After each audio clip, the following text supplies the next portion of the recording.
atención algo que yo no tuve tiempo de hacer el recorrido, que es el punto 9 y 10 en cuanto a la importancia del grupo de pares, uno, y a la resiliencia de los adolescentes. Lo van a encontrar al final del archivo, que ya les estoy pasando hoy en el transcurso de la clase, mientras Claudia da la clase de hoy. ¿Sí? Bárbaro, y me disculpo con Darío y con ustedes también, porque como había que tomar finales al mismo tiempo y lamentablemente alguien pidió repechaje innecesariamente, pero hay que dárselo. Así que bueno, rechazamos. Bueno, a ver si podemos lograr compartir la pantalla como una ventana. Ya vamos. Me cacho. Ahí está. No, esperen porque se me cerró. No puede ser.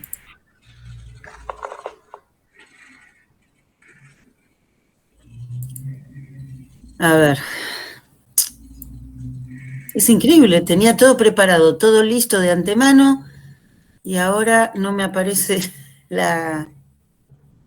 Siempre puede fallar, no te das problema. Pero es rarísimo esto. A ver si como pestaña me lo acepta, salud mental, clase, no.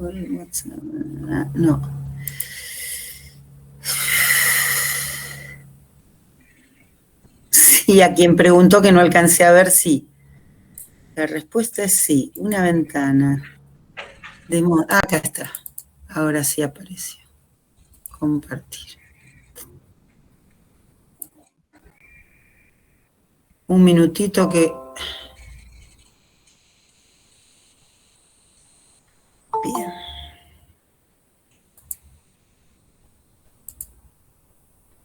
Bueno, ¿ahí se ve bien?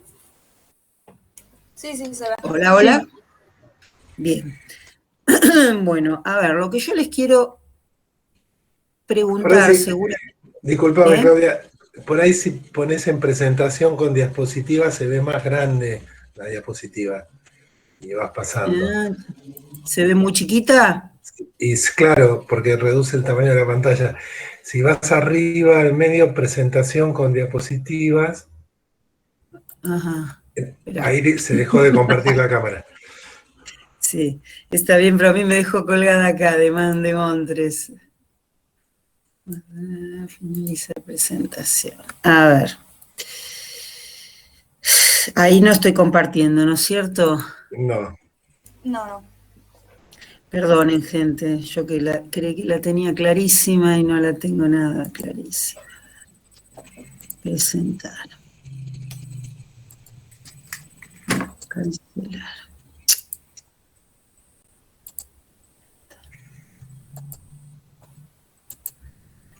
A ver. Ahí se ve chiquito, ¿no es cierto? Ahora está cargando, claro. Yo digo si podés poner en... Sí, yo sé lo que vos me... Esto. Sí. Bueno, lo vamos a dejar ahí. Yo antes de empezar con las crisis quería preguntarles a ustedes, ahora igual lo vamos a compartir de vuelta, pero quería preguntarles a ustedes... Disculpen que estoy tardando, pero no, sí, se me está volviendo completamente loco el...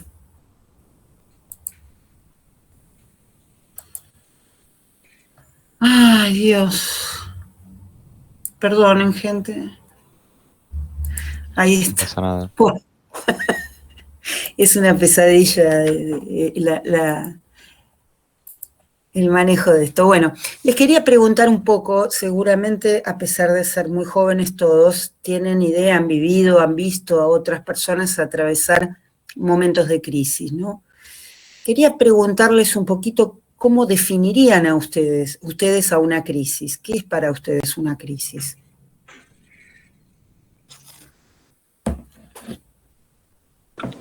Un cambio puede ser, un momento de cambio, algo drástico. Un momento de dudas sobre la personalidad, lo que queremos hacer en nuestra vida. Puede ser como una situación que hace que la persona salga como de su sitio de confort. Ujú, sí. O Puede sea, ser más bien cuando, están, sí. cuando no tienes el control de la situación, cuando tienes algo enfrente y no sabes cómo manejarlo. También sucede. Ujú, bien. ¿Ustedes, algún otro comentario que puedan hacer? ¿A alguien se le ocurre alguna otra cosa? Un cambio inesperado que genera mucha angustia, decían por acá, no alcancé a leer el nombre. Interesante porque cuando ustedes hablan de las crisis, fíjense que hablaban de cambio, de indecisión, de no saber qué hacer, de algo inesperado. Hablaban mucho de las causas, de las posibles causas de una crisis, ¿verdad? Distintas situaciones que pueden ocasionarnos un estado de crisis.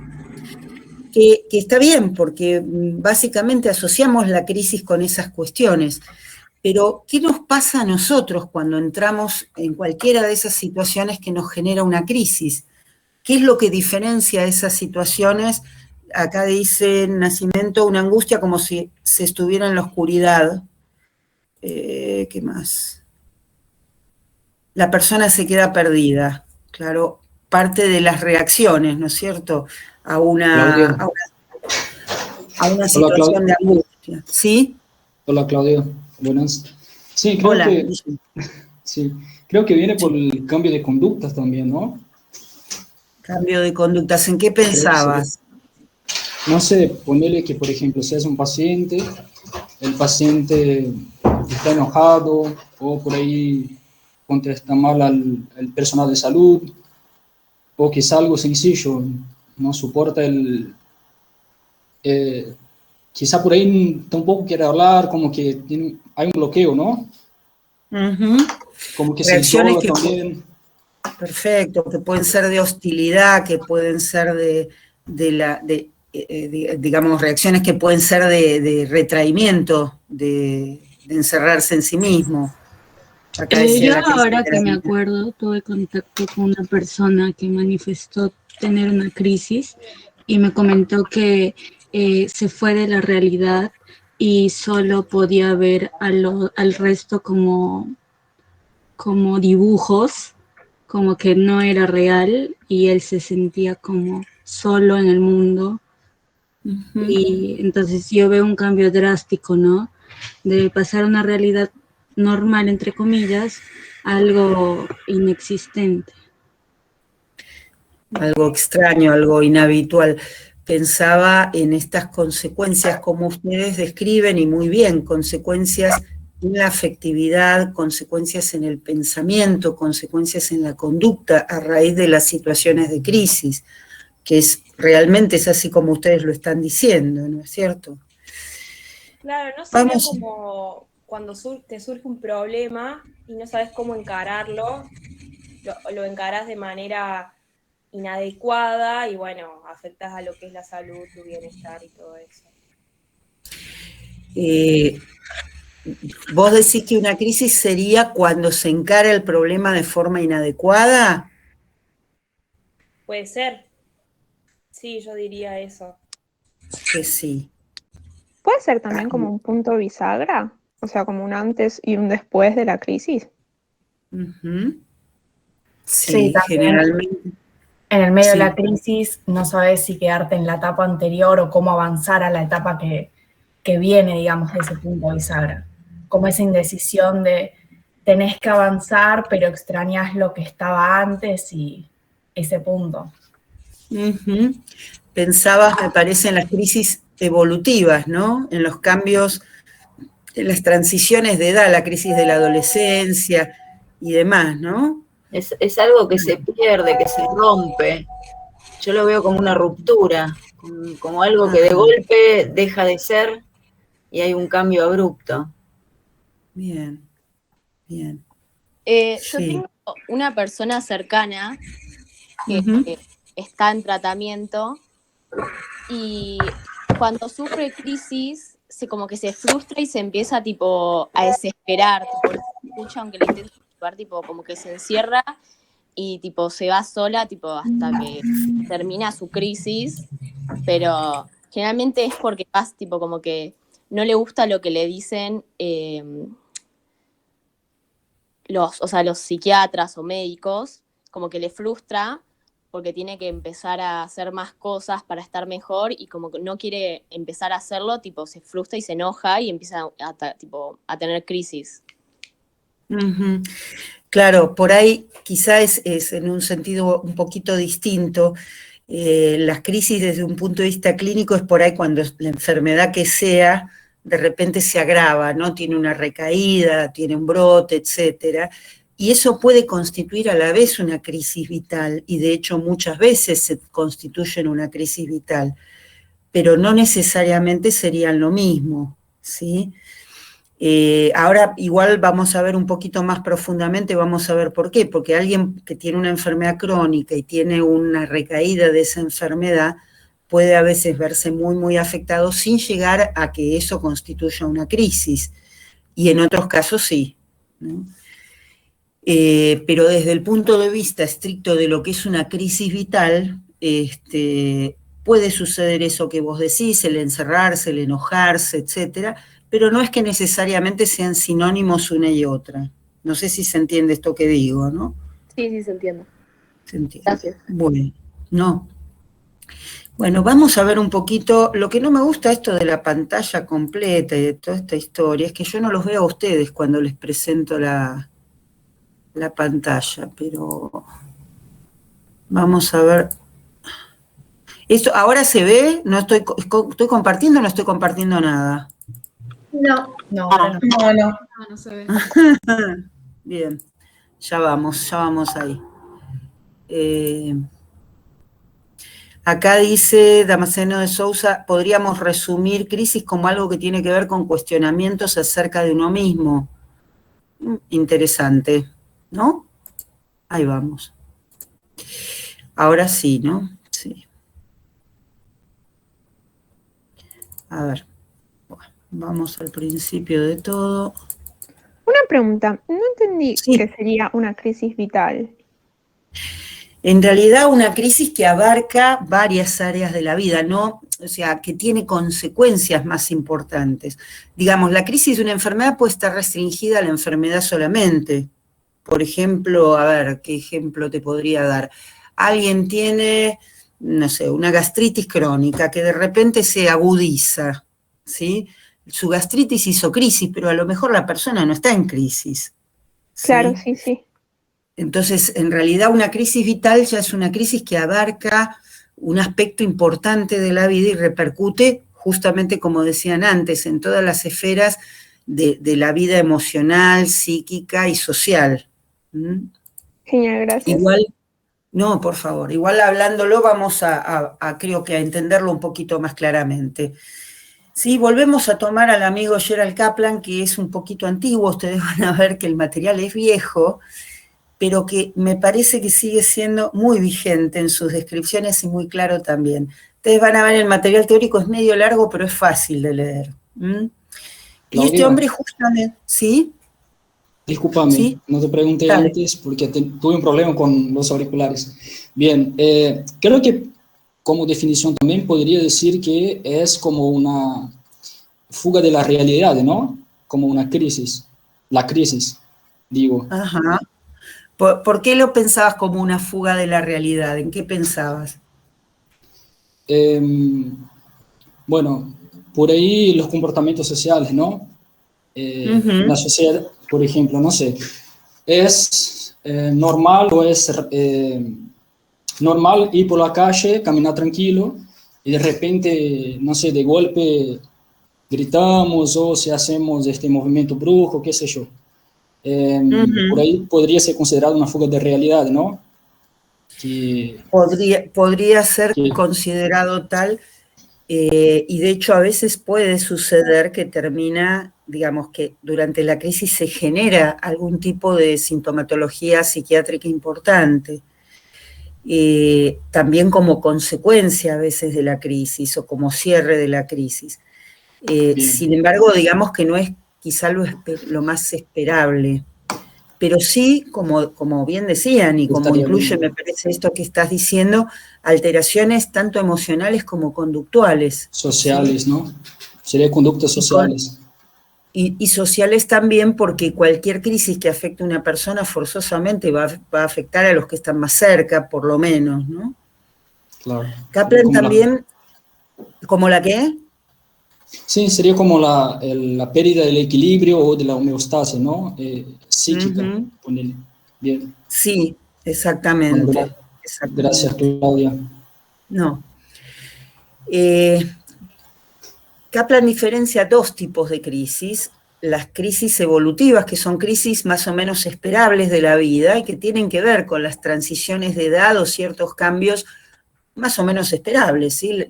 Se entiende que el nacimiento es una crisis, la primer crisis que los seres humanos vivimos, pero también, bueno, las crisis de la adolescencia, la crisis de la edad media de la vida, son como momentos en los cuales va a haber determinados cambios esperables que requieren de la persona un esfuerzo adaptativo importante que generalmente se vinculan a reacciones de crisis.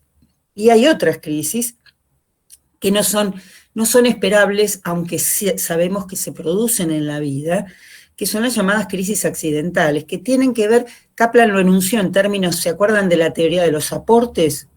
¿Se acuerdan de los aportes físicos, psicosociales y socioculturales? ¿Sí? Sí, sí. Bueno, Kaplan decía que cuando hay una situación que amenaza nuestros aportes o que nos lleva a perder aportes o que nos promete aportes mayores pero con un mayor esfuerzo, se puede producir una crisis accidental. Por ejemplo, un nuevo trabajo, el inicio de una carrera,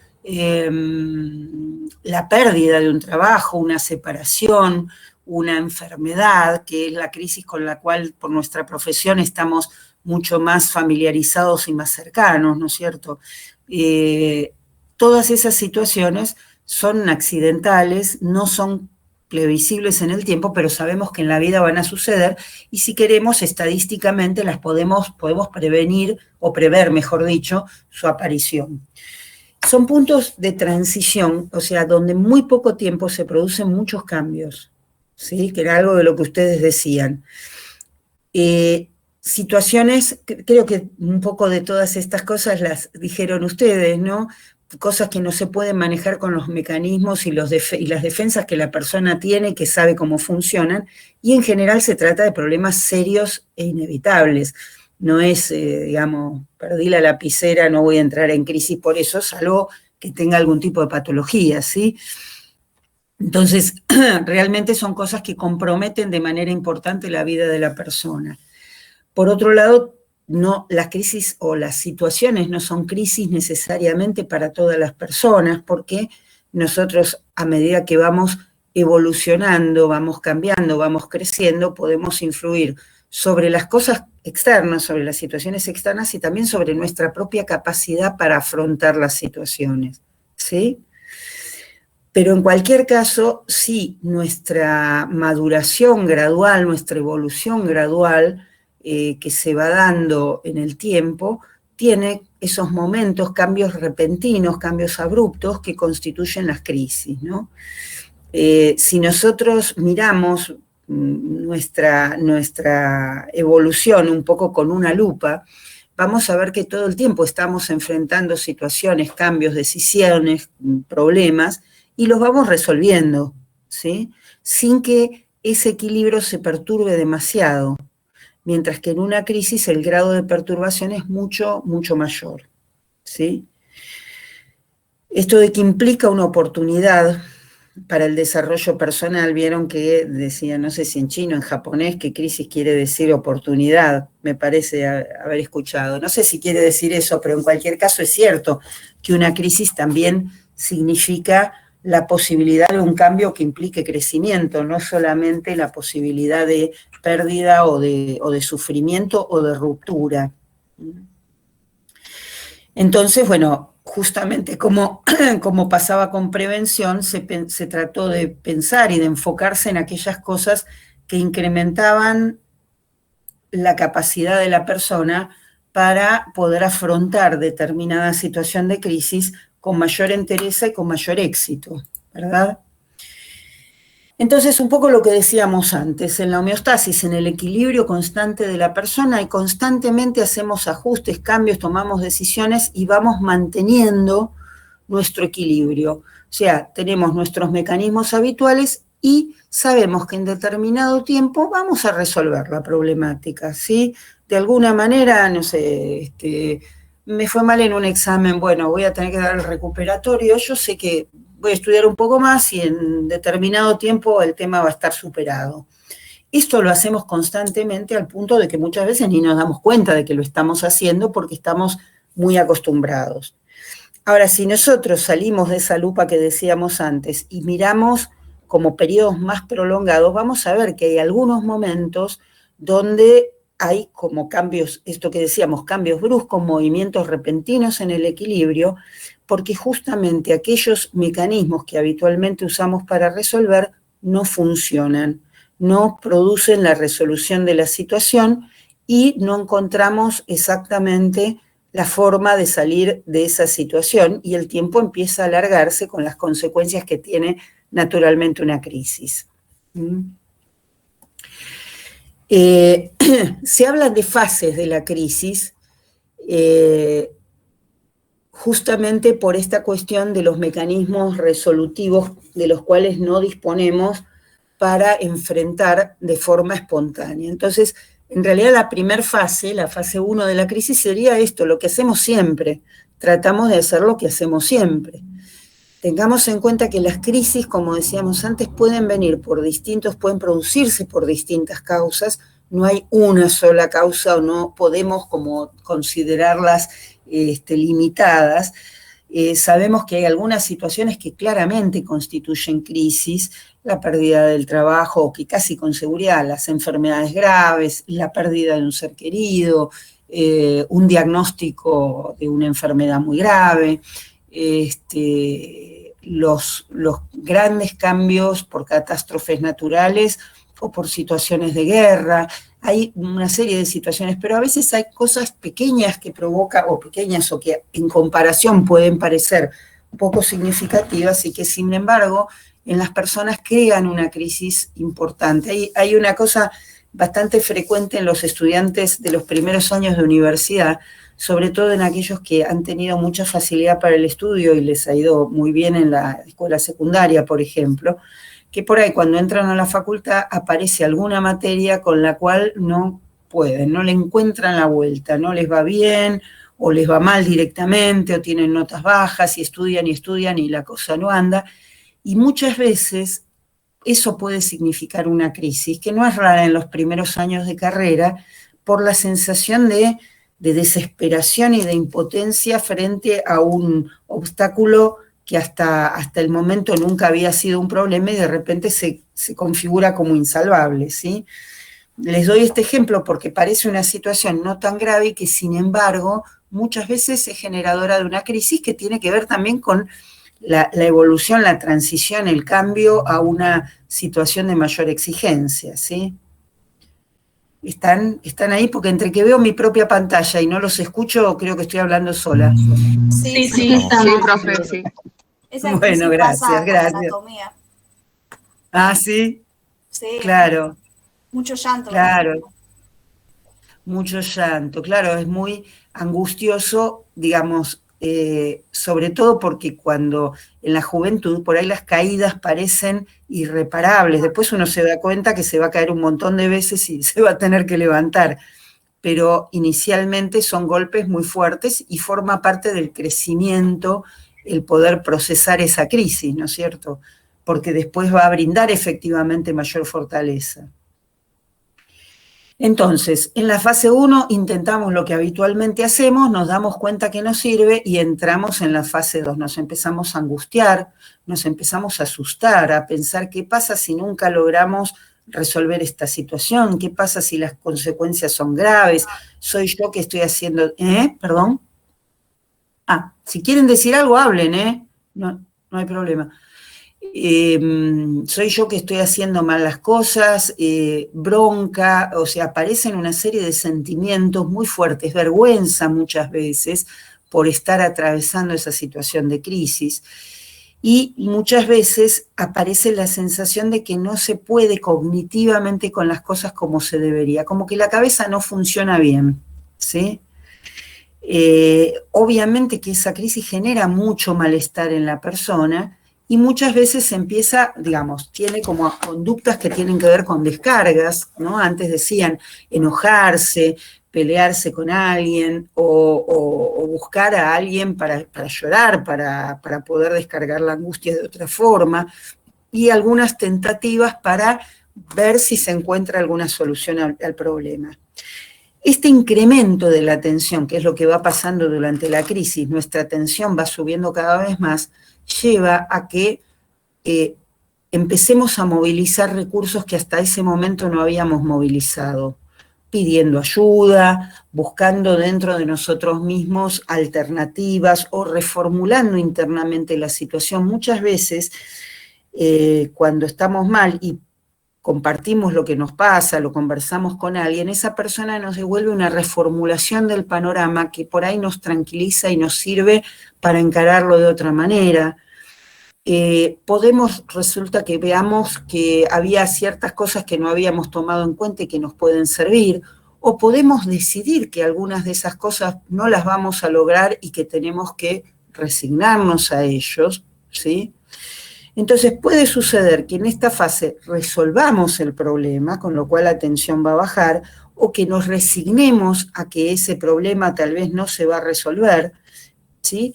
Pero también puede suceder que no logremos ninguna de esas posibilidades y la tensión siga aumentando y terminemos por enfermarnos psíquicamente, físicamente o generando una disrupción social, ¿sí?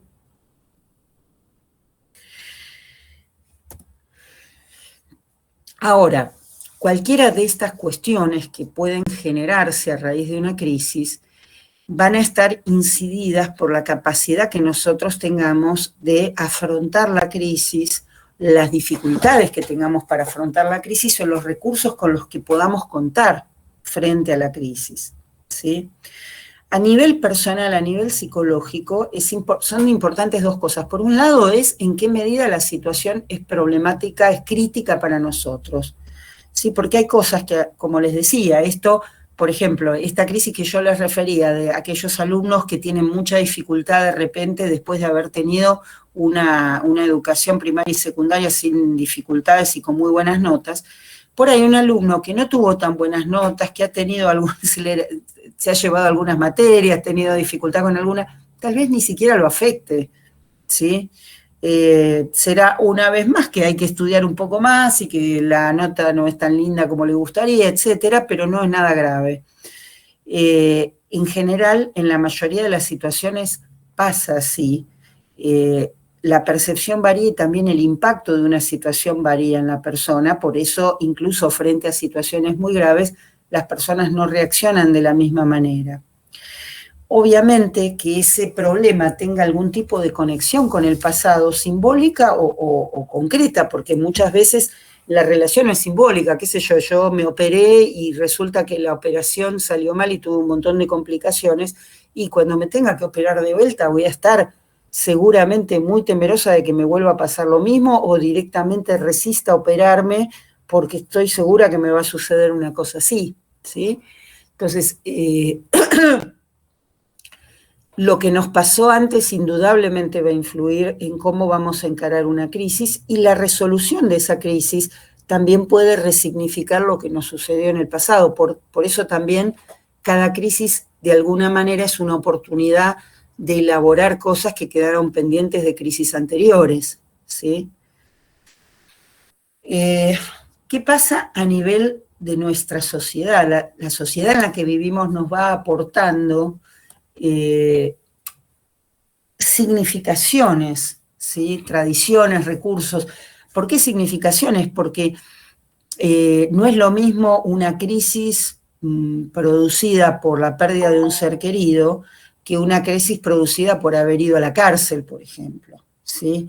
la sociedad no lo ve de la misma forma y consecuentemente tampoco lo vamos a ver de la misma forma nosotros, ¿sí? Entonces, en ese sentido, nos va a dar un marco para lo que nos está sucediendo cultural que nos va a permitir valorar de una forma u otra la situación, y por otro lado también nos va a brindar los recursos que esa sociedad considera aceptables como para resolver determinadas situaciones. Claudia. Es muy... ¿Sí? ¿Sí? Una pregunta, ¿sería entonces la crisis algo muy particular? Pues, o sea, que si para mí eso no sea tan importante al punto de perder el control de la situación o del problema, que me generaría una crisis y algo, por ejemplo, o sea, la pérdida de una persona que quiero mucho, y eso no sea tan importante comparando con ir al cárcel, por ejemplo, y eso me generaría una crisis mayor, o sea, sería entonces la crisis algo particular. No, no me refería, digamos, no quería establecer como una comparación entre una y otra, porque la verdad es que es muy difícil comparar algo desde la óptica personal de uno tiene su propia impresión, sino que decía que desde el punto de vista social seguramente va a haber mucha más comprensión y acompañamiento y confortamiento de alguien que perdió un ser querido que de alguien que fue a la cárcel, ¿sí? Porque una situación es vista con compasión y la otra a lo mejor es vista críticamente y con enojo, con lo cual no va a tener la misma respuesta por parte de la sociedad, ni la misma mirada uno mismo acerca de esa crisis. No sé si se entiende esto que digo. Sí, entiendo. Digo, no comparando las dos situaciones, sino que, por ejemplo, claro. Si para mí me generaría un problema mayor, por ejemplo, psicológicamente hablando, por ejemplo, de ir al cárcel, porque viste que estamos acostumbrados de pronto a perder personas, por ejemplo, no que sea algo tranquilo, que se acostumbre, sino que algo que sea normal y algo que no sea considerado normal o algo que no sea tan simple de está juzgado, digamos, hay un juicio de valor que dice ir a la cárcel es malo, algo hiciste que no estuvo bien y vos tenés la culpa. Entonces no hay, obviamente, ni la sociedad ni uno mismo con la cultura social lo va a ver de la misma manera ni lo va a sentir de la misma manera, ¿sí? Cambia mucho porque hay un juicio de valor pendiente sobre eso. Sí, ¿y puede ser que la sociedad intervenga a superar la crisis? Sí, absolutamente, sin duda. ¿Vos en qué pensabas? Y sí, cuando menciono sociedad, yo me imagino que si la sociedad la acepta, es más fácil salir de la crisis, ¿no? Pero si la sociedad me critica constantemente, yo voy a pensar siempre en la crisis. Seguramente sí, la aceptación social y el compartir socialmente lo que nos sucede, generalmente es reconfortante. Cuando esto que nos sucede es algo vergonzoso, mal visto, probablemente es mucho más difícil de llevar adelante. Pensaba en un ejemplo que da el libro, que es del año del Pirulo, que era, por ejemplo, el de las hijas de clase media que quedaban embarazadas y no estaban casadas. Eso en una época era un generador grave de crisis. Hoy en día posiblemente también, pero no por el mismo motivo o no con las mismas movilizaciones, porque obviamente de tener un hijo inesperadamente, lógicamente puede ser un generador de crisis, pero además era muy mal visto, muy criticado socialmente e incluso familiarmente. Entonces, a la crisis se sumaba el enorme peso de la vergüenza frente a la crítica social, ¿sí? Esas cosas tienen que ver con la cultura y le van a dar un matiz determinado inevitablemente a los factores de crisis, ¿sí? A la vez que, como vos preguntabas, también puede ser una fuente de soporte y de ayuda a la sociedad. Hay algo, les iba a decir, algo muy importante que Kaplan destaca y que si ustedes vieron a alguien en crisis, seguro lo vieron, y es que cuando una persona está en crisis está mucho más inclinada a pedir y a recibir ayuda. es algo así como un trompo. Cuando el trompo está girando en un equilibrio inestable, cualquier toquecito que le demos lo va a hacer volar para cualquier lado, ¿sí? Mientras que si el trompo está quietito, no tiene un equilibrio inestable, sino que es un equilibrio mucho más estable, no lo vamos a mover demasiado con un toquecito. Entonces la persona está mucho más abierta a la influencia externa y la influencia externa tiene mucho más peso, con lo cual también hay como un aspecto económico en esto, porque si intervenimos en una crisis, seguramente nuestra intervención va a tener mucho más peso que fuera de la crisis, tanto en un sentido negativo como en uno positivo, por eso hablo de una intervención desde el punto de vista profesional quizá, pero además alguien que está en crisis genera espontáneamente en los demás el deseo de ayudarle. Eso también lo deben haber experimentado. Bueno, ¿qué pasa con la familia? La familia difícilmente nos resulte afectada por la crisis, ¿sí? De uno de sus miembros, y va a incidir mucho el grado en que la crisis afecte a la familia, el rol que tenga ese miembro, ¿sí? Porque de acuerdo al rol va a haber consecuencias más o menos graves de esa situación. Por ejemplo, si en la familia la persona enferma es la madre y hay hijos pequeños, ¿sí? O si la persona enferma es la proveedora económica de la familia, o si son hijos muy pequeños, en todos los casos la incidencia va a ser diferente, ¿sí? La familia le aporta, bueno, mirá, hace esto, hace lo otro, pensá aquello, y esas soluciones pueden ser realistas, pueden ser útiles o pueden ser, al contrario, inadecuadas, ¿sí? Pueden ser poco realistas, pueden ser evitativas, y eso por ahí no le va a ayudar a la persona a lograr una buena resolución de la crisis. Del mismo modo, muchas veces la familia funciona como una especie de contenedor en el sentido que le da a la persona o la ayuda a desconectarse por momentos del problema, a descansar, y en otros momentos la orienta a ocuparse activamente del problema. Sería un poco un rol deseable en la familia, ¿no? Esta capacidad de poder percibir en qué momento la persona necesita más parar y descansar y dejar de pensar, y en qué momentos necesita por ahí que la alienten a la acción. Y en ese sentido incide mucho cómo está formada esa familia, el grado de comunicación, la complementariedad de los roles, las líneas de autoridad, ¿sí?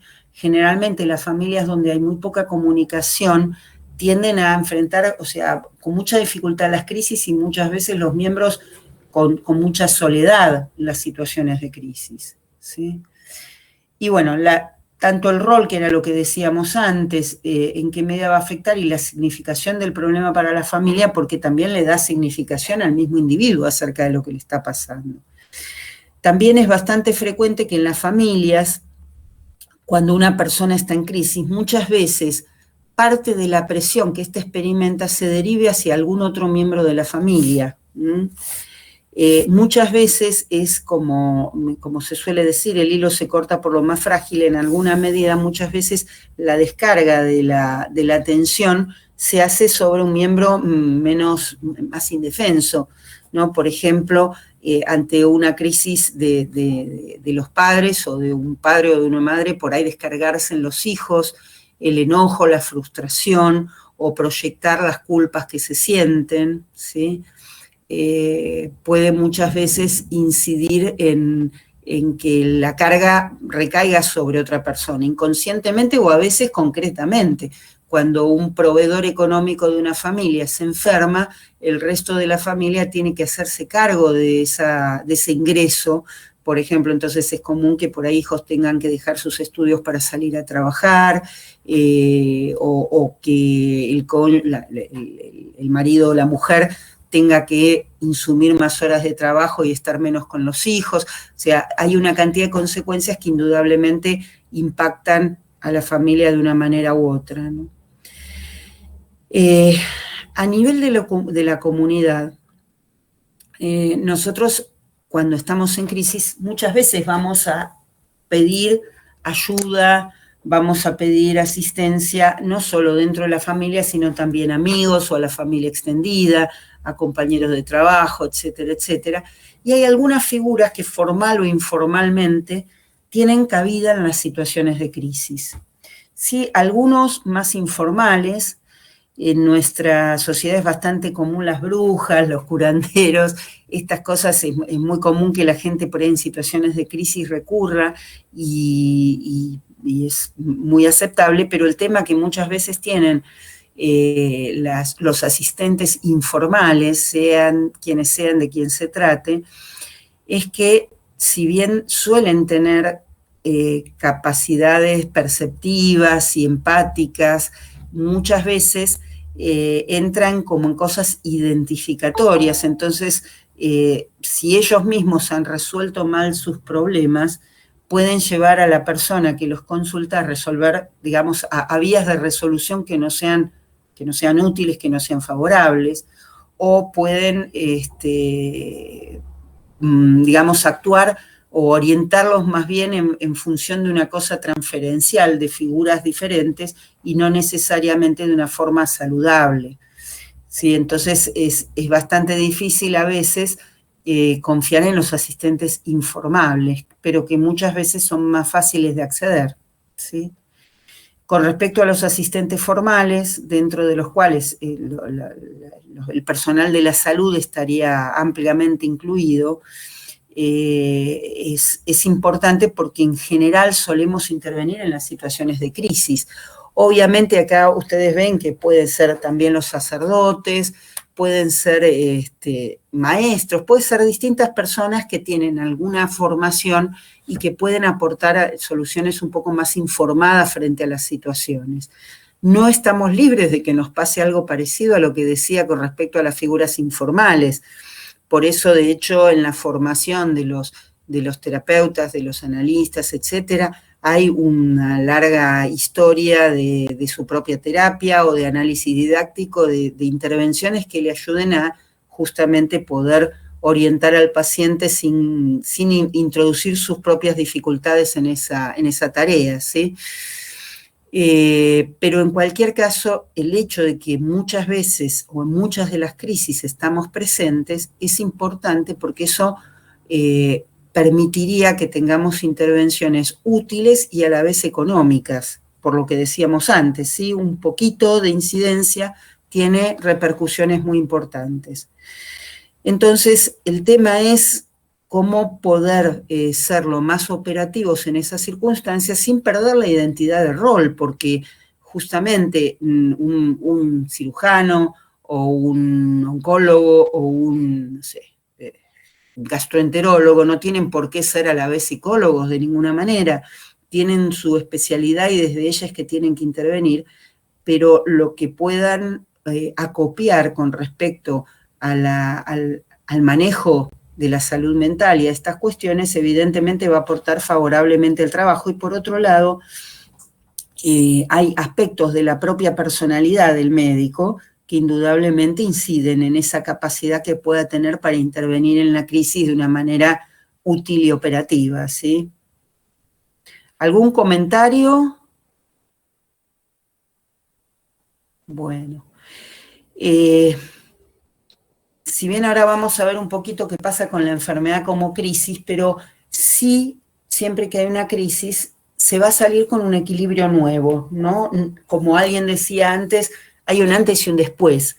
La persona que sale de la crisis no va a ser igual a la que entró. Puede estar mejor o puede estar peor, ¿sí? Si puede desarrollar recursos nuevos, realistas, que sean aceptables desde la sociedad, esos recursos nuevos forman parte de su acervo, de su repertorio, y le van a proporcionar fortaleza para otras situaciones, ¿sí?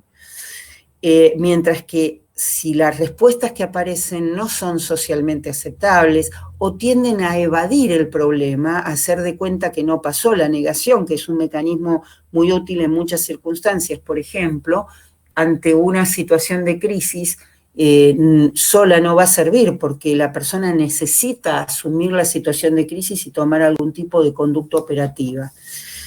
Las conductas regresivas, ¿sí? Volver como para atrás a la infancia, a que otro se haga cargo, a que otro se ocupe, tampoco resuelve saludablemente la crisis. El meterse para adentro, lo irracional, ¿sí? El, digamos, generar, por ejemplo, toda una explicación un poco delirante en relación a algún suceso, tampoco puede servirle demasiado para resolver sanamente. Y la persona puede llegar a enfermar o volverse en cualquier caso más vulnerable a una enfermedad. Muchas veces también las crisis son el punto de partida de la enfermedad, de una enfermedad que a lo mejor para la cual la persona estaba predispuesta, es muy común en las enfermedades psiquiátricas, que bueno, frente a una situación crítica la persona se termina de descompensar, no puede de ninguna manera superar esa crisis de una forma saludable porque su propia vulnerabilidad no se lo permite y termina desencadenando la enfermedad mental, ¿sí? También pasa, digamos, cuando la situación de crisis no se puede resolver, cuando la persona no tiene forma de lograr que esa situación se resuelva, tampoco logra resignarse, ¿sí? También puede aparecer la enfermedad. Y por otro lado, lo que decíamos antes, en una familia muchas veces alguien resuelve la crisis a expensas de otro, lo cual obviamente tampoco sería muy sano. ¿Sí? Entonces, simplemente para puntualizar estos aspectos que referíamos antes, el desenlace de una crisis muchas veces no lo podemos determinar en función de la causa o de lo que precedió a la crisis. Muchas veces pasa que uno ve a tal persona atravesando una situación y dice, no, yo a este pibe lo veo mal, va a terminar mal, y de repente la situación se resolvió, la persona emergió con más fortaleza y con más capacidad, y nos sorprende resultando que está mucho mejor que antes. Y en otros casos al revés, ¿no? No lo podemos prever. Hay todo un interjuego de fuerzas muy complejas, dentro de las cuales juegan un rol importantísimo las que se dan durante la crisis, ¿sí? Porque la persona en la crisis está dispuesta y necesita ayuda, y los demás reaccionan complementariamente con esto. Y la persona es mucho más susceptible a las influencias que vienen del exterior. ¿Sí? Bueno, un tipo particular de crisis son las enfermedades, porque... Claudia. Sí, Perdón, decime. pero se trabó en las 7. Ah, papá, a ver, se trabó en las 7, espera que salgo y vuelvo a entrar. A ver. Ahí está en la 11. Claro, mirá vos. Se fue... Claro, no estábamos viendo nada. Estábamos en el mismo lugar, pobre. Bueno, acá hablaba de la comunidad, los asistentes formales e informales. Yo les hablaba como que lo estaban viendo, por eso hay cosas que no les decía, discúlpenme. Igual si quieren les subo también el... Claro, si no después lo podés subir en Facebook y lo tenemos. Claro. Dale, les subo el PowerPoint. Dale. Vamos ahí entonces, volvemos. A ver, ¿ahí están viendo? Sí, ahí se ve. Ahí se ve la enfermedad como crisis situacional. Bueno, hay ciertas situaciones de enfermedad que se constituyen por sí en crisis situacionales o accidentales. Básicamente las enfermedades graves o la aparición y brotes de las enfermedades crónicas. A veces puede no ser ni grave ni crónica y sin embargo ocasionar una crisis, pero mucho más comúnmente va a pasar con estas enfermedades, ¿sí? Porque realmente implican una carga muy grande para el psiquismo, una necesidad de procesar con un trabajo muy arduo la aceptación de esa situación, ¿sí? Que es inescapable, digamos.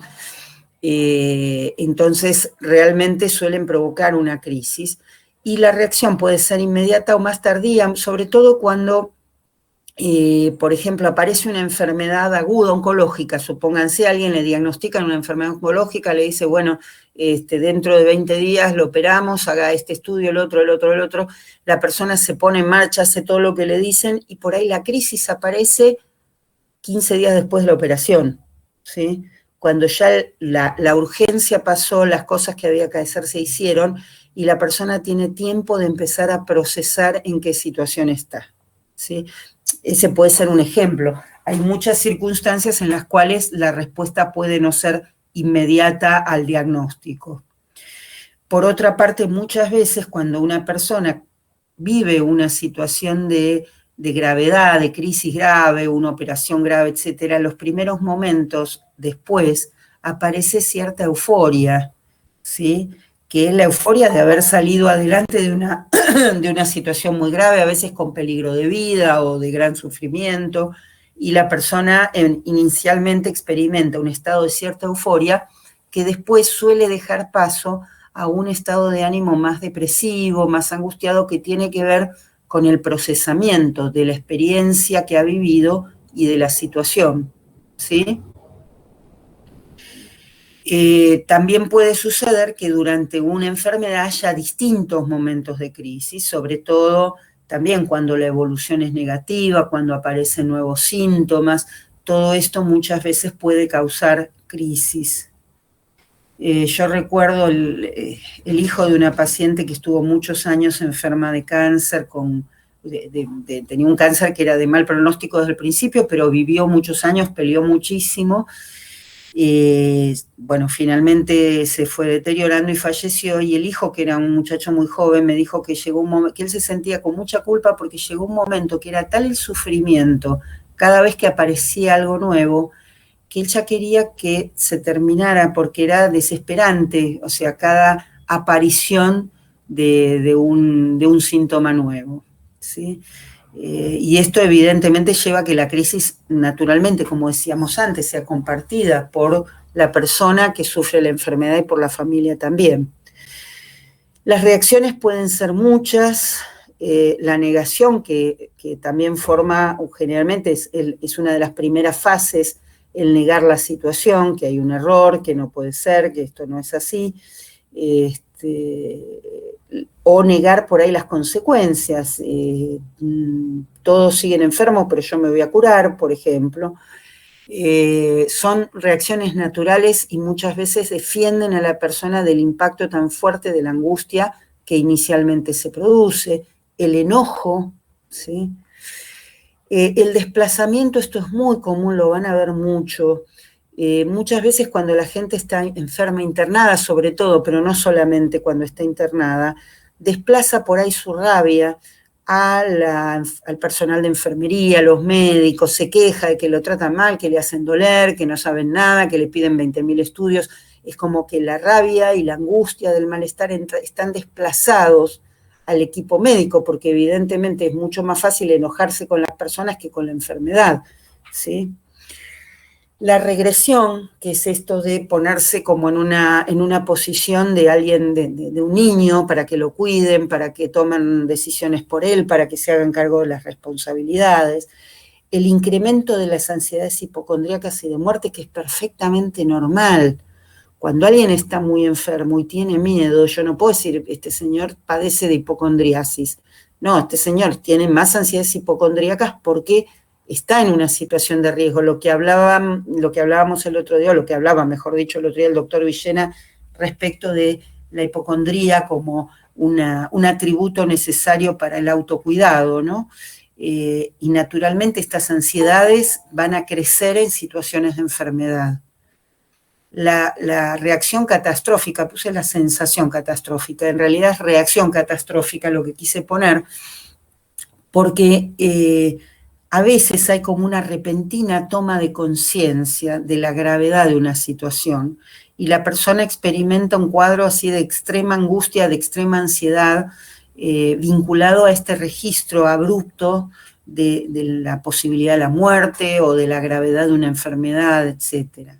La depresión también es otra reacción muy común, y siempre está la búsqueda de sentido, que es algo inherente al ser humano, buscar sentido para las cosas, tratar de explicar, y puede vivir la enfermedad como un castigo por sus pecados, puede vivir la enfermedad como una prueba que le pone la vida o que le pone Dios, puede vivir la enfermedad como un designio que tiene que aceptar y resignarse, sobre todo si la persona es muy religiosa. puede tomarlo como algo natural, con una sensación de optimismo al respecto. Hay distintas formas en que la persona puede lograr explicar o darle sentido a la situación que está atravesando, ¿sí? Por supuesto, las reacciones a la enfermedad como crisis van a variar según la edad de la persona, ¿sí? No es en lo más mínimo un niño que un adolescente o que un adulto mayor. Son distintas etapas de la vida y la vivencia de la muerte es distinta en las distintas etapas de la vida, ¿sí? Muchas veces en una persona joven el haber vivido una enfermedad grave condiciona que la natural omnipotencia de la juventud se vea opacada.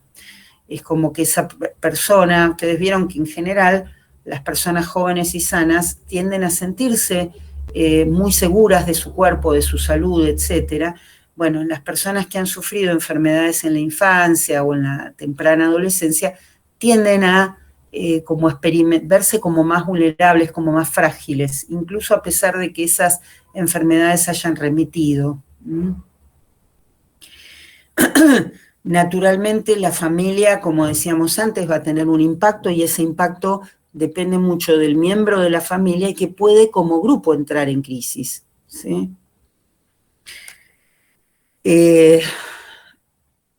Claudia. Sí. Hay un chico queriendo entrar. Ah, mira, qué raro, no me sonó la campanita, esperen. Vamos a salir. Ay, Dios, qué difícil es esto, no sé cómo entrar y salir de... permitir, gracias, no me sonó la campanita. Vamos de vuelta a la pantalla. Ah, no, sigue, ¿ustedes están viendo algo? Ya no.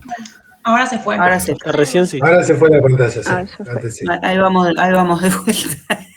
Perdón, pero No, no te preocupes. cuando terminen las clases seguramente lo voy a tener clarísimo esto. Ahí va de vuelta. Ahí está. Bueno, es importante, bueno, como decíamos antes, la necesidad de la conciencia de que tanto el paciente como la familia necesitan orientación, necesitan soporte y muchas veces derivación, ¿sí? Derivación a tratamiento en el área de salud mental para ayudarle a sobrellevar la situación y contener la situación. Es muy importante no solo la conducta del médico, de toda la gente, digamos, de enfermería, de los administrativos. Es tan importante muchas veces la forma en que la gente digamos, que hace tareas administrativas se maneja con los pacientes y sus familias, ¿no? Hay sistemas médicos donde, por ejemplo, a los pacientes oncológicos se les da prioridad en el tratamiento, en los turnos, en todo. Lo cual va de la mano de que es una enfermedad grave, muy impactante y que hay que tratar de facilitar lo más posible las cosas para los pacientes.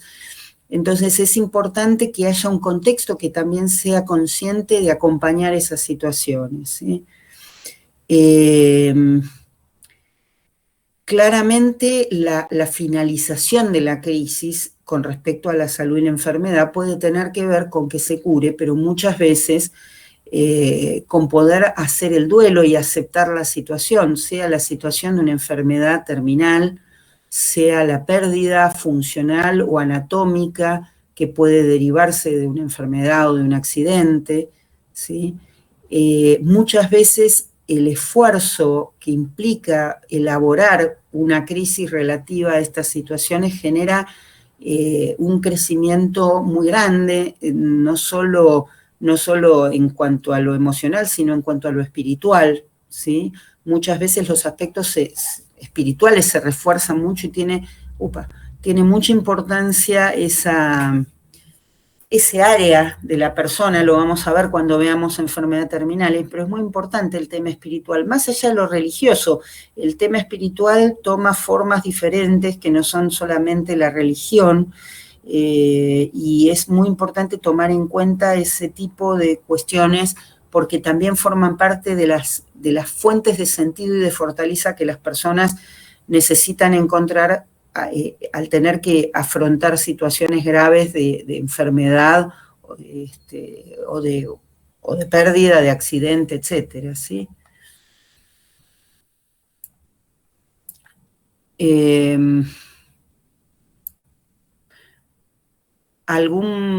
Salimos, ¿no? De la pantalla.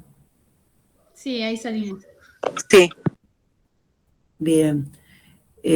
Acá, a ver, Laura Martínez decía, yo creo que una crisis también es la somatización de las emociones de una manera que consideramos que es anormal. No sé si está, Laura, ¿querés decir algo respecto de eso? Bueno, no sé si tiene micrófono, pobre, pero por ahí me escribió por eso. Pero lo de somatizar las emociones, que es un término un poco, pensaba, es un poco traicionero, pensaba, porque en realidad si bien se usa el término somatización, no es que es incorrecto, pero de alguna manera cualquier emoción está en el cuerpo también, nuestras emociones están también en nuestro cuerpo, como no podría ser de otra manera, pero sí entiendo que se refería a que se expresen a través de síntomas físicos, cosa que también puede suceder en una crisis, ¿sí? Y es interesante esto de anormal, ¿sí? Algo que sale de la norma, pero la verdad es que en las situaciones de crisis las personas salimos de la norma, ¿no es cierto? Nuestras conductas pueden ser anormales, nuestros sentimientos pueden ser anormales, y sin embargo tienen que ver con la elaboración de la situación de crisis, y eso es importante también, para no patologizar algo que puede ser parte de una reacción, de un esfuerzo adaptativo, ¿no? ¿Algún comentario? Claudia, sí. Está bien decir que la diferencia entre una crisis normal y una crisis patológica sería la enfermedad entre los dos extremos. No sé si llegó a entender la pregunta o el comentario. Bueno, en un sentido amplio me parece que tenés razón, digamos. Sí, porque... Sí, porque lo que me llevó a este pensamiento sería, por ejemplo, bueno, como habíamos comentado, ¿no? Y había dicho que la crisis es algo normal para el ser humano, ¿no?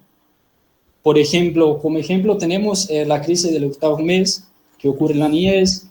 Tenemos también la crisis de la adolescencia, que sería el cambio, ¿no? Fisiológico y físico entre el cuerpo del niño y el cuerpo adulto. Entonces me imagino que viene por ahí, ¿no?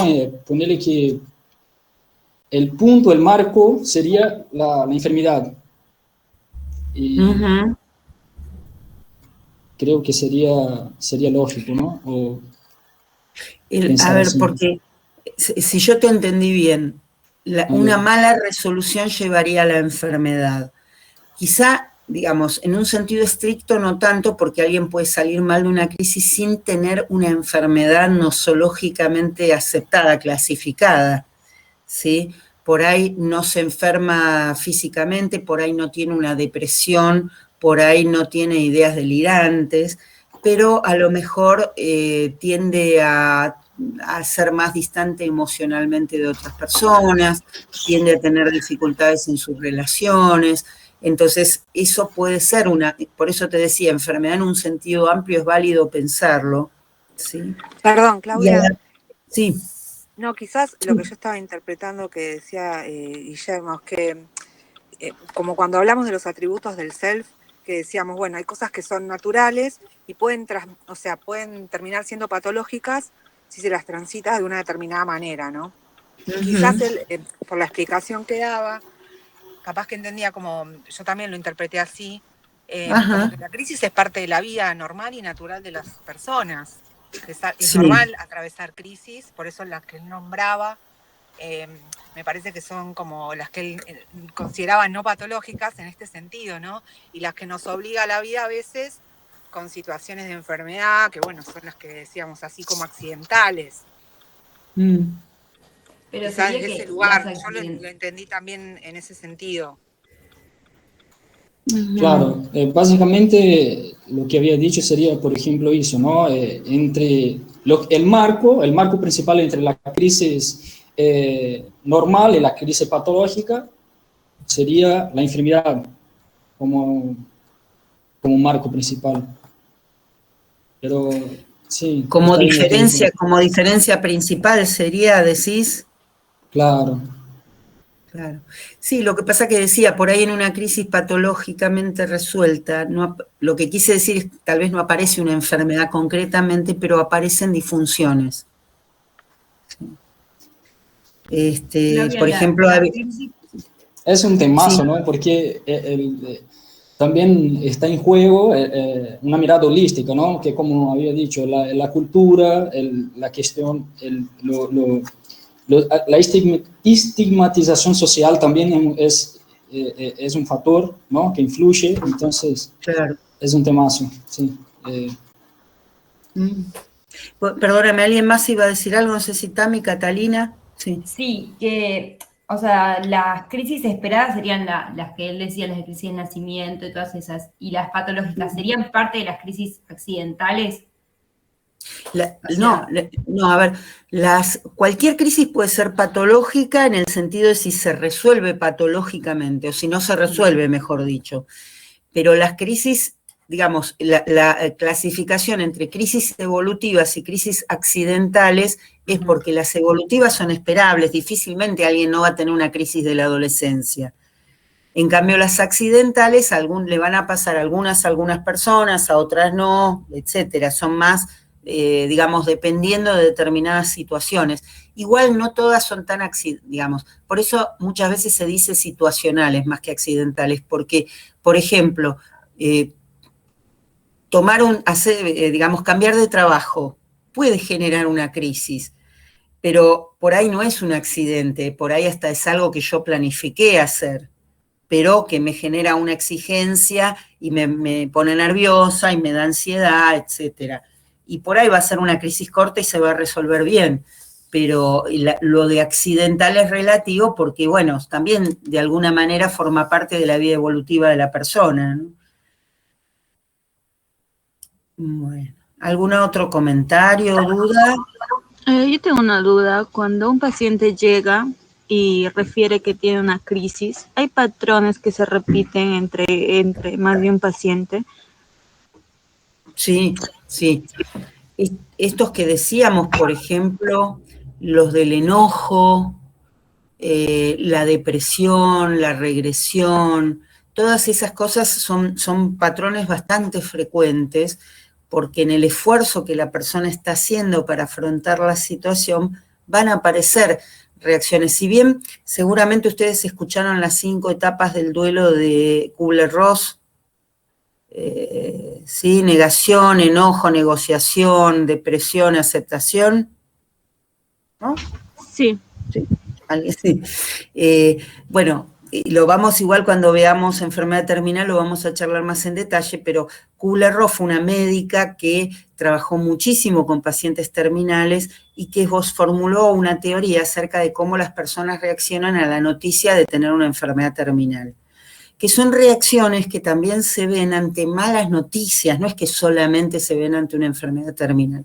Algunos autores le cuestionan a Kubler-Ross que no se puede describir así en etapas tan diferenciadas o tan claramente, que tampoco fue exacto lo que ella dijo, pero no importa, le cuestionan si realmente eso es así o se está queriendo meter en una cajita los síntomas para que den ese perfil. Uno ve ese tipo de reacciones en las personas que son reacciones con las cuales todos tratamos de lidiar contra situaciones de mucha angustia, ¿sí?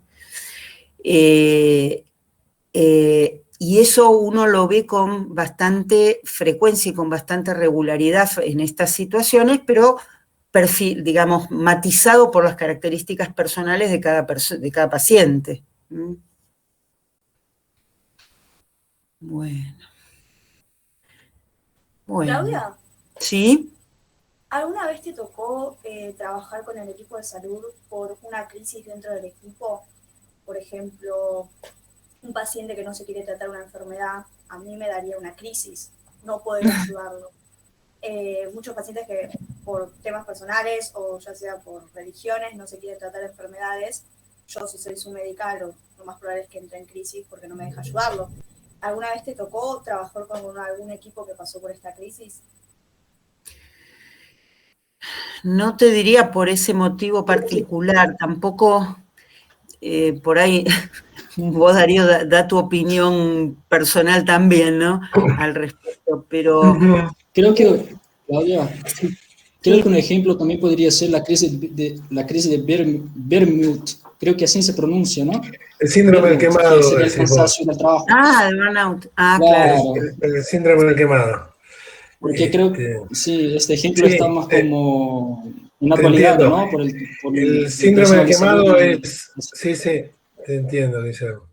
En cuanto al síndrome del quemado, sí, digamos, el atravesamiento de todas las instituciones es inevitable. Entonces, en cada institución que desarrollemos nuestra profesión, siempre algo de la transferencia nos va a influir, y bueno, hay que tratar de elaborar recursos para defenderse de eso. Ahora, estaba pensando en lo que preguntaba la compañera, Claudia, en cuanto a las crisis. A ver, no sé, si yo pienso en crisis, no sé, alguna relación problemática con autoridades, ¿no? De las instituciones donde uno trabaja, por ahí representan una crisis, ¿no? Una crisis. La relación con los pacientes, me parece que nosotros estamos más preparados a entenderlas como problemas y como situaciones terapéuticas, que muchas de ellas implican problemas de ética, el hecho de no saber momentáneamente cómo actuar ante una situación, lo cual no sé si esto implica necesariamente al concepto de crisis. Espontáneamente lo que yo puedo entender como crisis es lo que experiencié en relación a problemas con autoridades de la institución donde me desempeñé. Crisis, discusiones, enfrentamientos. Crisis graves. Pero crisis no, graves. Sí, coincido con lo que dice Darío en el sentido que por ahí las situaciones puntuales con los pacientes, un poco también depende de cómo estén estructurados los servicios, porque cuando hay como una autoridad que se hace cargo de la responsabilidad en la toma de decisiones, que fundamenta, que escucha, es más difícil que esas situaciones generen crisis. En los servicios que están bien estructurados, donde hay un trabajo cooperativo, donde la gente se apoya, es más difícil porque todo eso funciona como un sostén muy fuerte, ¿sí? Entonces, por ahí, como dice Darío, es parte del trabajo y muchas veces la gente de más experiencia le aporta a los más jóvenes herramientas para lidiar con esas situaciones, y toda esa forma de estructurar de los servicios es un soporte que también protege contra el quemarse, ¿sí? Contra el burnout. Mucho depende de las autoridades, de los servicios y de las instituciones que esas cosas se produzcan o no. Pero en general no. Lo que sí me tocó, ahora que vos decías esto, hace muchos años, me habían pedido un acompañamiento de un paciente que finalmente falleció de una enfermedad oncológica, y a mí me llamó muchísimo la atención que, bueno, este paciente tenía todo un equipo atendiéndolo, tenía su oncólogo, tenía un infectólogo, no sé, había varias personas, o varios especialistas que lo atendían, y era un paciente que todos lo queríamos mucho, era una persona muy amorosa, muy querible. Cuando este paciente se fue deteriorando, un montón de miembros del equipo se empezaron a enfermar de gripe, a enfermar de esto, de lo otro, no podían venir. A mí me llamó mucho la atención porque se notaba el impacto que tenían todos ellos. Ninguno es que recién había empezado a trabajar, era toda gente grande, con experiencia, pero esto había como hecho un impacto muy fuerte en todos, a pesar de que sabían cómo venía la cuestión, ¿sí? Entonces creo que también estas cosas muchas veces la impotencia, un poco el equivalente de lo que vos decías, si el paciente no quiere, a veces es mucho más fácil, pues, si el paciente no quiere, es su decisión, pero es muy feo cuando no quiere ayudar al paciente y no puede, ¿sí? Porque no tiene más elementos para hacerlo. Pero bueno, es interesante lo que preguntas también, cómo es la crisis para este lado de la cuestión, ¿no? Claro, porque me imagino que todo el sistema de salud muchas veces, más que todo personalmente, debe pasar por, no sé si crisis es la palabra, pero sí momentos de mucha tensión y enojo con la misma carrera y con el entorno que uno lleva, ¿no? Más si también decís que no tiene un equipo que lo acompañe o jefes que sepan guiar la situación en la que uno pasa. Sí, eso es a mí me parece importantísimo, porque muchas veces los jefes están o por tiempo o por mérito académico, pero no tienen quizá las herramientas necesarias para conducir a un grupo de gente y cumplir el rol que, en mi opinión, tiene que cumplir un jefe. Bueno, si no hay más preguntas, yo queríamos comentarles un poquito acerca de los prácticos. ¿Puedo hacer un comentario, Claudia? Dale. Ya que, digamos, trabajamos muy polisémicamente la palabra crisis, no necesariamente ustedes cuando lean la bibliografía relacionada a las cuestiones que Claudia quiere transmitir en cuanto a crisis evolutivas, accidentales, lo que se me ocurrió acotar es que, dadas las vicisitudes que tiene la carrera que eligieron, es esperable que ustedes pasen muchos momentos críticos, tanto en su formación como en la residencia, y también en el ejercicio, ¿no?, de la profesión, que pasen muchos momentos críticos, y que también pasen crisis, ¿no? Crisis de duda respecto de la vocación, crisis que en cuanto al esfuerzo y el cansancio, cuando estamos muy, muy cansados y privados de sueño, y todo nuestro ánimo decae sustancialmente, entre otras características, ¿no?, cognitivas. Entonces, trabajar en salud no es algo sencillo a nivel emocional y a nivel de salud mental. Uno tiene que cuidarse, ¿no? Hay un psicoanalista que dice que toda institución de alguna manera replica la problemática que está dada en atender. O sea, lo que quiere decir este psicoanalista, que una institución que trabaje con la salud va a estar un poco enferma, ¿no? Entonces, de eso hay que defenderse en cuanto al atravesamiento institucional, y después sí, eligieron una profesión maravillosa, pero que ustedes creo que ya saben que van a tener momentos difíciles. Yo les deseo que no claudiquen, sobre todo aquellos que llevan en sí realmente una fuerte vocación, porque es parte de la práctica. Digamos, el que no la haya pasado mal, y soy autorreferente en esto, la he pasado mal, he llorado, he tenido broncas, y no me arrepiento, me encanta mi profesión, pero que situaciones críticas uno sucede, bueno, es parte de la profesión y en particular y de la vida en general. Nada, quería decir eso solo. Bueno, comparto mucho tus palabras, Darío. Sería también cuidar a... Bueno. Disculpame, Claudia. Sí, dale. Sí, lo que dijo Darío es cierto, ¿no? Por eso también surgió la campaña esa de cuidar a quien nos cuida, ¿no? Que es necesario. Claro. Todo el costo que tiene el cuidado, y que los primeros en tomarlo en cuenta tienen que ser ustedes mismos. Sí.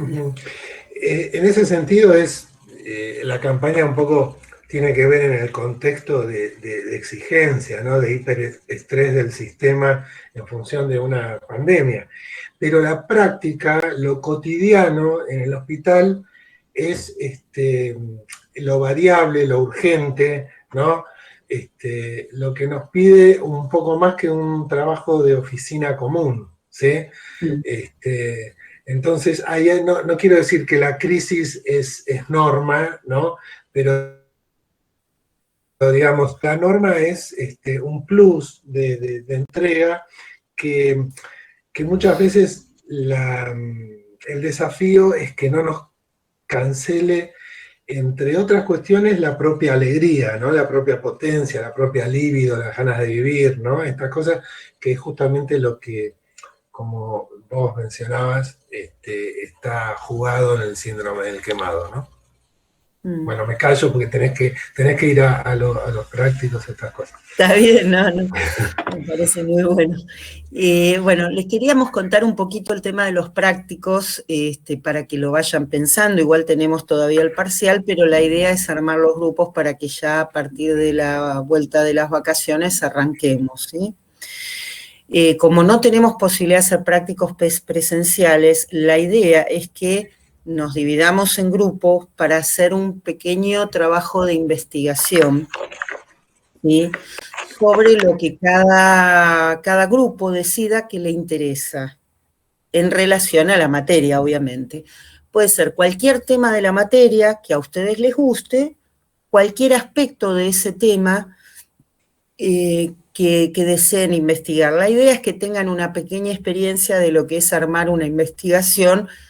No somos pretenciosos, la idea no es que hagan una tesis de grado, sino simplemente que vean cómo son las fases, cómo se arma una investigación, cómo se piensan las cosas, cómo se desarrolla un instrumento de medición, cómo se analizan los resultados, ¿sí? Que tengan una idea acerca de eso y de paso, bueno, aprender lo que podamos sobre algún aspecto de la materia que nos interese un poquito más o que nos haya llamado un poquito más la atención, ¿sí? Yo creo que la mayoría de ustedes no se conocen, ¿no? Creo. No. Entonces, si ustedes quieren, nosotros armamos los grupos y directamente se los damos armados y ustedes después se comunican por WhatsApp o por lo que se les dé la gana. Seguramente lo van a manejar mucho mejor que yo, cualquier medio que sea, salvo las señales de humo. Ahí les gano. Pero bueno, sí que vayan pensando qué tema les interesa, qué tema les gusta, qué les gustaría. Si les parece, yo para la clase que viene les doy los grupos armados para que se puedan, ya los tengan para comunicarse, pero vamos a empezar a trabajar efectivamente en el tema. Acá me dice Brenda si los grupos que habíamos armado, esperen que se me fue el aviso, espera. Y los grupos que habían armado una vez, ay, qué amor, para que no tengamos que pensar de nuevo. La verdad que me aliviaba, aunque no lo creas, me alivia bastante no tener que pensarlo de nuevo. No me acuerdo de cuánta gente eran los grupos, pero lo voy a revisar y si nos da la cantidad, porque el tema es que sea una cantidad de gente no tan grande, que haya algunos que directamente se tiran en la hamaca paraguaya, y que no sea tan chiquitito que tengamos 500 grupos y nosotros después nos volvamos locos para hacer las correcciones. Y como esto es muy dinámico porque hay que ir recalculando mientras se va haciendo, la idea es que sea más o menos manejable. Revisamos los grupos y la semana que viene les decimos, 8 o 10 por grupo, y quizás es un poquito grande. Por eso me fijo un poco y por ahí lo reformulamos. Y bueno, y si dan un ratito el tiempo, la semana que viene lo conversamos y ya después de las vacaciones, después del parcial, después de todo, ahí iremos con ese tema. ¿De acuerdo? Dale, buenísimo. Bueno. Bueno. ¿Vos nos podrás orientar con alguna temática o algo para ir pensando? Sí, mira, en realidad cualquiera, el programa es muy amplio, hay temas de cualquier cosa. No piensen en grande, no piensen en grande. A veces pensar en chiquito es pensar en grande. Cuando uno investiga algo tiene que tratar de focalizar en algo, porque si uno quiere demasiado termina por no agarrar nada, ¿no? El que mucho abarca, poco aprieta. Entonces, del tema que por ahí a ustedes les interese personalmente, pensar qué les da curiosidad, qué les gustaría saber de eso, con sencillez, ¿sí? Porque hay muchas cosas muy interesantes y que por ahí son como pedacitos chiquititos de alguna cosa, así que súper tranqui, ¿sí? Dale. Igual lo charlamos un poquito más la próxima. Claudia, ¿te puedo hacer una pregunta? Sí. No me quedó claro, yo rindo el final de HIE el 12 de julio. ¿Podría rendir el parcial el primer día de recuperatorio? ¿O no dan los días al final? Sí, dan los días. ¿Qué es HIE? Histo, embrio. Ah, qué lindo. Yo quiero el final de M&M. Si vos rendís el 12, sí, te dan los días porque van a ser menos de 5 días hábiles, ¿sí? Así que ahí no hay problema, podés rendir a principios de agosto. No se olviden de pedir los certificados de examen en ese sentido. Dale, de una, gracias. Bueno, buenísimo. ¿Alguna vez? Sí. ¿Los temas para elegir para los TPs pueden ser alguno que ya hayamos visto en clase o tienen que ser todos temas como de la segunda parte del año? No, del tema, de todo el programa, lo que ustedes quieran. Perfecto. Bueno. Tengan en cuenta que es importante, como dijo Claudia, acotar el tema, que sean temas chiquitos, porque un tema ambicioso suena muy prometedor, pero después al momento de desarrollarlo es un trabajo inacabable, ¿no?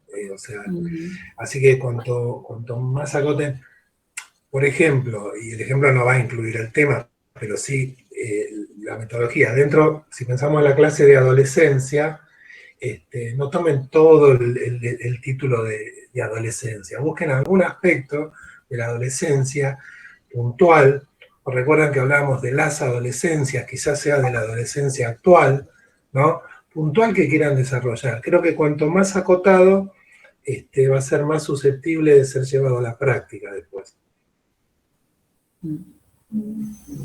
Claro, pero igual les vamos a ayudar igual a hacer esa selección que ustedes necesiten, quédense tranquilos. Perdón, y en cuanto al parcial, eso no me queda claro, ¿cómo es? Tenés razón, no les explicamos. O creo que sí, a principio de la cursada. Es un parcial oral en coloquio, es decir, les tomamos en un grupito pequeño, ¿sí? Virtualmente, obviamente. Vamos a ver, igual ya la próxima clase les decimos bien, quizá empezamos un poquito más temprano, porque como lleva bastante tiempo, para que no se estire mucho, y si ustedes quieren ya la semana que viene nos avisan quiénes van a rendir el día 7, así ya tenemos más o menos una idea. Pero perdón, el coloquio es que vamos entrando en grupos pequeños. Exactamente. Diciendo, entra tal y tal, y ahí se plantea el tema y se charla, sería así. Sí, exactamente. Sería por orden de llegada, de acuerdo a la cantidad de alumnos que haya, vamos definiendo la cantidad del grupo, de cuántos participantes en el grupo, y bueno, antes tomábamos por Zoom, por Meet, ¿no? Pero lo que te permite el Zoom es dejar la gente, el resto de la gente en espera, y vas ingresando a medida que vas terminando la evaluación con cada grupo. Claro. Igual una parte va a rendir, los repartimos la mitad con Darío, la mitad conmigo, así vamos llamando y no se hace tan larga la cosa, ¿sí? Y una consulta respecto al parcial. En otras materias, por ejemplo, no nos dejan usar auriculares o ponen, por ejemplo, si se cae el internet, tenés un minuto para volver, y si no, ¿eso hay alguna restricción? Yo porque en las otras materias con el tema de la virtualidad de los exámenes son muy pesados. Mire, la verdad es que la idea es que el burro vaya delante del carro, no al revés. Si se cae internet, hablaremos por teléfono, ¿sí? La idea es tratar de hacer las cosas lo más fáciles posibles, lo menos estresantes posibles, y que sirvan para demostrar el conocimiento de ustedes, no la velocidad, los gigas que tienen, ¿sí? Entonces, bueno, nos vamos a tratar de acomodar lo mejor posible, ¿sí? Gracias por la consideración. No, al contrario. Gracias. Bueno, por nada. Si hay alguna otra duda o pregunta... ¿El Drive está con todos los temas o falta por agregar algunos? Lo que subí el otro día. Sí, porque yo me estoy guiando de ahí para el parcial. No, guíate por las clases para el parcial. Tomá las clases que fuimos dando. Los temas que faltan, y vos ya debes haber subido Adolescencia, Darío. Sí, lo subí hace un rato. Lo demás lo subimos. Yo voy a chequear crisis, pues no me acuerdo, pero creo que estaba en el material que les di. Lo que me falta es subirles el PowerPoint, que se lo subo ahora, ¿sí? ¿Y sueños entra? Sueños entra. Los sueños siempre entran, tienen cabida en todo. Igual no es muy difícil, no les va a costar mucho. Es más cortita, es más compleja, pero más cortita. Esta es larga, pero fácil. Bueno, muchachos, los dejamos en libertad. ¿Sí? Hago una consultita, creo que ya lo dijo como 500 veces igual. El tema de la superposición de exámenes son de 5 días en los que uno puede pedir dar el examen de salud mental en el recuperatorio. 5 días hábiles. Si vos te fijás, mira, al principio del Facebook o en los archivos está la resolución 11-18, 10-18, donde te dice, creo que son 5 días hábiles. Sí. ¿Y a dónde se pide el certificado? Ahí también dice. No, si vos vas a rendir la otra materia y vas a usar el recuperatorio como parcial, les pedís a ellos el certificado de examen. Está bien. Sí. ¿Ok? Y cuando te presentas en la fecha del recuperatorio, nos pasas el certificado de examen para que te quede como parcial. Que es importante solamente si no te fuera bien en el examen. Si te va bien es lo mismo. El tema es que tengas chance de un recuperatorio si no te va bien. Claro, sí. Está bien. Gracias, bro. No, por nada. Bueno, los dejamos en libertad. Muchas gracias. Chao, Al contrario. Chao. Chao.